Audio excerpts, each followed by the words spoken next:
എൻ്റെ പേര് ഷീബ ജൂഡ്സൺ. ഞാൻ വരുന്നത് അങ്കമാലി മൂക്കന്നൂരിൽ നിന്നാണ്. ഇതെൻ്റെ ഭർത്താവ്, 2 മക്കൾ. ഞാൻ ആദ്യമായിട്ട് 2018 ഉടമ്പടി എടുക്കുന്നത്. അന്ന് എൻ്റെ പ്രത്യേക നിയോഗങ്ങൾ, ഞങ്ങൾക്ക് ഒരു 15 വർഷമായിട്ട് ഉണ്ടായിരുന്ന ഒരു കടബാധ്യത ഉണ്ടായിരുന്നു. അത് മാറാൻ വേണ്ടിയിട്ടായിരുന്നു ആദ്യത്തെ നിയോഗം. ഈ ഉടമ്പടി എടുത്ത് എല്ലാ ദിവസവും 5:30 പ്രത്യക്ഷീകരണ പ്രാർത്ഥന, ദിവ്യബലി, വിശുദ്ധ കുർബാന, കുടുംബ പ്രാർത്ഥനകൾ അതൊന്നും മുടങ്ങാതെ ചെയ്യാറുണ്ട്. അതുപോലെ തന്നെ ഈ നേർച്ച വസ്തുവായ ഉടമ്പടി ഉപ്പ് ഇട്ട് ഞങ്ങൾക്കൊരു സ്ഥലം വിൽക്കാനുണ്ടായിരുന്നു. ആ സ്ഥലം വിൽപ്പന ഈ ഉടമ്പടി നേർച്ച ഉപ്പ് ഇട്ട് പ്രാർത്ഥിച്ചതിൻ്റെ ഫലമായിട്ട് ആ സ്ഥലം വിൽപ്പന നടന്നു. അങ്ങനെ ഞങ്ങളുടെ ആ കടബാധ്യത മാറാൻ സാധിച്ചു. അതുപോലെ തന്നെ എല്ലാവരുടെയും പോലെ തന്നെ ഞങ്ങൾക്കൊരു ഭവനം വേണമെന്നൊരാഗ്രഹം ഉണ്ടായിരുന്നു. ഞങ്ങൾക്ക് ഈ ഉടമ്പടിയിൽ മറ്റൊരു നിയോഗമായിരുന്നു ഒരു പുതിയൊരു ഭവനം ലഭിക്കുക എന്നുള്ളത്. അങ്ങനെ ആ ഭവനം ലഭിച്ചു. ഭവനം ഞങ്ങൾക്ക് ഒരു 45 വർഷമായ ഭവനമാണ്. അപ്പോൾ അത് ഒത്തിരി പഴയ ഭവനമായിരുന്നു. അവിടെ താമസിക്കാൻ മഴയൊക്കെ വരുമ്പോൾ ഭയങ്കര ബുദ്ധിമുട്ടായിരുന്നു.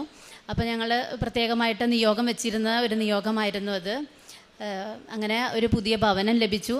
പിന്നെ 10 വർഷമായിട്ടുള്ളൊരാഗ്രഹമായിരുന്നു ഒരു വിദേശ രാജ്യ ജോലി. അങ്ങനെ ആ നിയോഗം ഞങ്ങൾക്ക് ഈ ഉടമ്പടി നിയോഗം വെച്ച് പ്രാർത്ഥിച്ചതിൻ്റെ ഫലമായിട്ട് നടന്നു. ആ സമയത്തുള്ള കാരുണ്യ പ്രവർത്തികൾ ഞങ്ങൾ ഒരു സാധിക്കുന്ന രീതിയിലൊക്കെ ഞങ്ങൾക്ക് സഹായങ്ങൾ ചെയ്യാൻ പറ്റുന്നവർക്കൊക്കെ ചെയ്തു കൊടുക്കുമായിരുന്നു. അതുപോലെ ഇവിടെ എല്ലാ മാസവും വന്ന് അച്ഛൻ്റെ ധ്യാനം കൂടാറുണ്ട്. പത്രം മേടിച്ച് എല്ലാ വീടുകളിലും കൊണ്ടുപോയി കൊടുക്കാറുണ്ട്, പള്ളിയിലും കൊണ്ടുപോയി കൊടുക്കാറുണ്ട്. അങ്ങനെ അത് കറക്റ്റായിട്ട് ചെയ്തു പോന്നു. 3 പ്രാവശ്യം എനിക്ക് അപ്പോൾ പുതുക്കാൻ പറ്റി.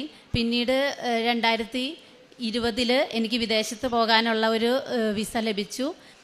ഞാനിപ്പോൾ അയർലൻഡിൽ 3 വർഷമായിട്ട് അയർലൻഡിലാണ്. കഴിഞ്ഞ വർഷം ഞാൻ 2024 സെപ്റ്റംബറിലാണ് പിന്നീട് ഞാൻ വന്ന് ഉടമ്പടി പുതുക്കിയത്. ആ ഉടമ്പടി പുതുക്കിയപ്പോൾ ഉള്ള ആദ്യത്തെ നിയോഗം ഞങ്ങൾക്കൊരു അയർലൻഡ് ഫാമിലി വിസ ലഭിക്കുക എന്നുള്ളതായിരുന്നു.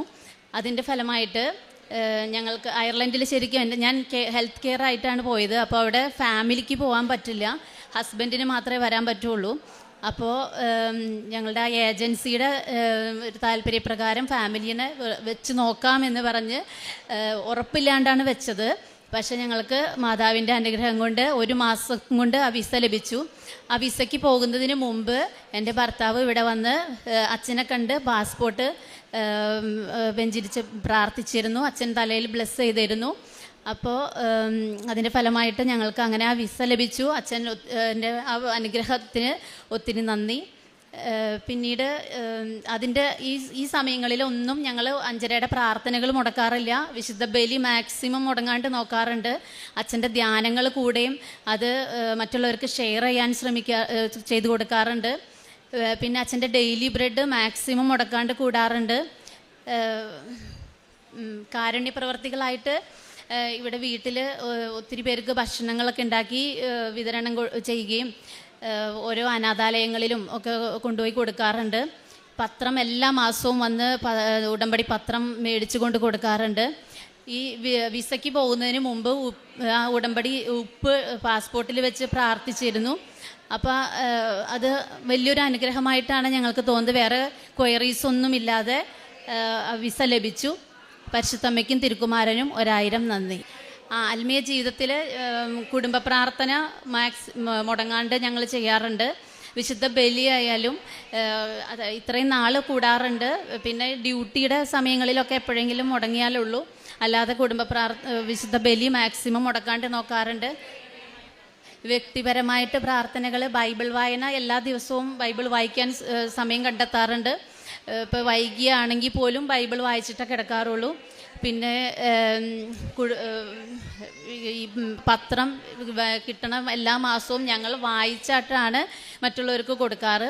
അത് ഫോണിൽ എടുത്ത് PDF ഫയലാക്കിയിട്ട് മറ്റുള്ളവർക്ക് ഷെയർ ചെയ്ത് കൊടുക്കാൻ നോക്കാറുണ്ട്. ഞാൻ പോയപ്പോൾ അവിടേക്ക് ഇംഗ്ലീഷ് പത്രമൊക്കെ മേടിച്ച് കൊണ്ടുപോയിട്ട് അവിടെയുള്ള ഐറിഷിലെ ആൾക്കാർക്ക് കൊടുക്കാനായിട്ട് നോക്കിയായിരുന്നു.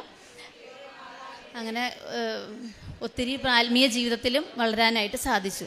യൂതിത്തിൻ്റെ പുസ്തകം 9-ാം അധ്യായത്തിൽ 5-ാം തിരുവചനം അരുളി ചെയ്യുന്നു, അവിടുന്നാണ് ഇതും ഇതിനു മുൻപും പിൻപും സംഭവിച്ച കാര്യങ്ങളും ചെയ്തത്.